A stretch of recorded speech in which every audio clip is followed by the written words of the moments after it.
একটা আপডেটে যাই দর্শক, আপডেটটা কি দেখি, একটু আপডেটটা দেখি। এই দেশে যারা ই ভিসায় আছেন, ই ভিসার অবস্থা ভয়ঙ্কর খারাপ।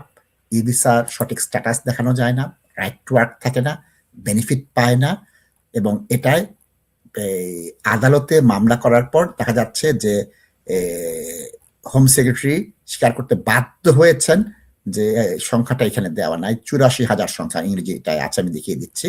84,000-এর বেশি ব্যক্তির ইমিগ্রেশন স্ট্যাটাস ভুল দেখিয়েছে হোম অফিস।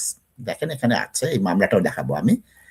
এই জিনিসটা স্বীকার করেছে, জীবন বিপন্ন হয়ে যাচ্ছে, তাদেরকে কাজ দিচ্ছে না, বাসা পাচ্ছে না, বেনিফিট পাচ্ছে না। 84 না, 81,000 জেনুইন এরর করতেছে, এবং এটা হোম অফিস, একান্ত হোম অফিসের ভুল। কোন মাসে? এপ্রিল থেকে অক্টোবর 2025-এ। এবং এটা হচ্ছে, এটার জন্য কোনোভাবে ইমিগ্রেন্টরা দায়ী না। জাজ বলে এই সব করার পরও ই ভিসাটা চালিয়ে যেতে হবে। আমরা বুঝতে পারতেছি যে এত ভুল হচ্ছে, জীবন বিপন্ন হচ্ছে, কিন্তু ই ভিসাটা একদিকে ঠিক আছেন জাজ, যে মিলিয়ন মিলিয়ন পাউন্ড খরচ করে একটা সিস্টেম তৈরি করেছে, বায়োমেট্রিক সিস্টেম বন্ধ করে দিয়েছে, ওইটা তো আবার ফেরত আনা যায় না। হোম অফিসকে বলছে তোমরা এই ভুলটা করো না, কিন্তু চোরকে মানা করলো চুরি করো না, চুরি বন্ধ করবে?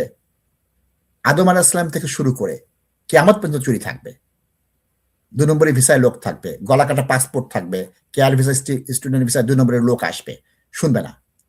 সুতরাং হোম অফিস 4 মাসে 81,000 মানুষের জীবন বিপন্ন করেছে।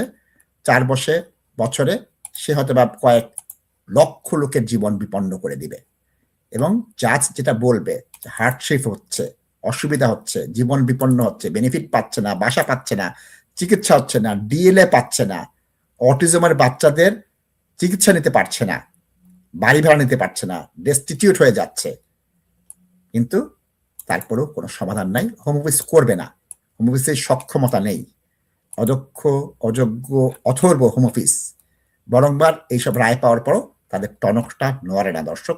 সত্যিই দুঃখজনক, সত্যিই দুঃখজনক।